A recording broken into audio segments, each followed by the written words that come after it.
যারা হকিকি অনুগামী অনুসারী, তারা জীবনে কখনো এমন কাজ করবে না যে কাজ আহলে বায়াত পছন্দ করে না। মনে রাখবেন রশন ভাই, যেটা বর্তমান বিশ্বের অবস্থা বা মুসলিম জগৎকে দেখে আমি যেটা অনুভব করছি, বা যারা নিজেকে আহলে বায়াতের অনুগামী অনুসারী বলে, এদের অবস্থা দেখে আমাকে এমন মনে হচ্ছে বা লাগছে, আমার সঙ্গে আপনারা কতটা সহমত হবেন আমি জানি না, তবে আমি সবসময় হকিকত বলি, সত্য কথাই বলি, এটাই আমার পরিচয়।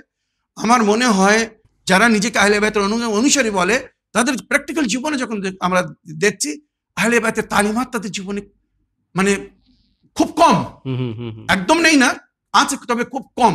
মানে সে প্রয়োজন যেটাকে তারা ভালো মনে করছে নিয়ে নিচ্ছে, যেটাকে ভালো মনে করছে সেটাকে ছেড়ে দিচ্ছে, নিজের ইচ্ছা মতো দিন পালন করছে। কি করে আহলে বায়াতের অনুগামী সে নিজের বাড়িতে মহরমের দিনে নয়া চালাচ্ছে, ময়ূরী চালাচ্ছে, মাতম হচ্ছে, আবার সেই মহরম পার হওয়ার পরে 11 মহরমের পরে আবার দেখা যাচ্ছে তার বাড়িতে গানের আওয়াজ আসছে। এ কোন শিয়া? এ কোন আহলে বায়াতের অনুগামী? এগুলো শুধু নামের শিয়া, এরা প্র্যাকটিক্যাল শিয়া না। প্র্যাকটিক্যাল আহলে বায়াতের অনুগামী এই ধরনের লোক এখন সমাজে বেশি।